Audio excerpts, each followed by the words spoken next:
start. Thank you. I can't even begin to express how much it meant to me to be part of the team that so lovingly took care of Marlene. A woman who defined the word grace, who was a model of strength and dignity, and who inspired me in so many ways. I carry Marlene in my heart always, and that is a huge comfort to me. So you've heard that I'm a medical director at Pathways Hospice. What exactly do I do? What does that mean? I make house calls to patients who in their final months, weeks, or days of life, and I work with an incredible team of nurses, social workers, chaplains, and aides, all skilled in end-of-life care. I also take out medical students on house calls and allow them to connect with dying patients in a much deeper way, different than the ways they've been trained, and to see end-of-life care in a whole new way. As Garth said, my patients range in age from newborns to over 100 years old, with diagnosis of end-stage heart disease, lung disease, kidney disease, cancer, newborns with congenital illnesses. In addition to our patients, our team takes care of the families as well, parents, grandparents, children, siblings, spouses. As all of you know, when someone in the family is dying, it affects the whole family, and being a caregiver is hard. I can tell you the most frequent question I get, and I'm sure many of you may have asked this question, is, isn't it depressing? The easy answer is no, but it's more complicated. I can't imagine doing anything else, and I feel like I've been given a wonderful opportunity to do good. I am honored to be invited into people's homes to find out what matters in their life, to discuss their hopes and goals, their fears and worries, to listen and be with them at this most intimate moment of their lives. We laugh together, sometimes we cry together, and we just spend such valuable time together. It frustrates me to no end to sometimes hear doctors say, there's nothing more that can be done, it's time to go to hospice. Or, we don't discuss hospice with our patients, that's going to take away their hope. I can tell you that people hope for many things when a cure is not possible.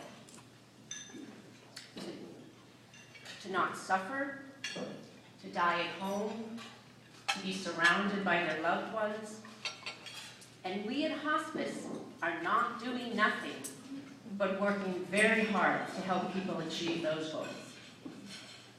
I may not cure my patients, but my team and I help people live very fully until they die and to achieve the end that they desire. I may see sadness, but I also witness love, commitment, gratitude, and caring communities like Emeth that support patients and their families. How can I not be touched by the woman who tells me she's so grateful to see the sunrise every day, or to witness the loving care provided by a spouse of 69 years and the twinkle in his eye when he tells me about the first time he met his wife and knew she was the one. Or the 17-year-old with terminal cancer who spent far too many months in the hospital and just wants to go home to be in her room with her boyfriend, her friends, and her family. Our team made that happen, keeping her comfortable and supporting her parents at the same time. Her dad told me the night before she died, she danced in the living room in her boyfriend's arms. I feel blessed that I have the opportunity to spend time with people at the end of their lives and to hear their stories, and to know them as more than just a dying person, but as someone who's truly made in B'Tselem Elohim, or the image of God. My whole life has been touched by my work and made me more appreciative of my friends and family and what truly matters in life. To live each day fully present, to tell people you love them, and to quote a popular author, not to sweat the small stuff. I've come to recognize and appreciate the uncertainty and mystery of life and death, as well as appreciate what some of you may already know. Doctors don't have all the answers, but sometimes we can heal simply with our presence.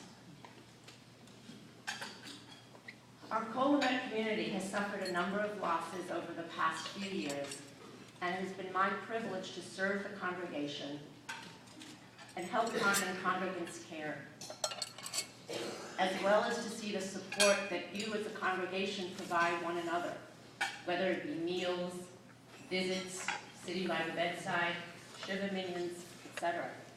And I am so proud to be a member of this community. I'm grateful that my sisters, Rosalie, Joy, and Amy, my in-laws, Fran and Sheldon Brown, could be here, as well as so many dear friends and colleagues from Pathways. My husband, Mark, my sons, David and Micah, have provided me with so much love and support, and I know my daughter, Alyssa, is here in spirit from North Carolina. When I look around the room, I feel surrounded by so much love from family and friends, and want to thank Emeth so deeply for this honor. Thank you.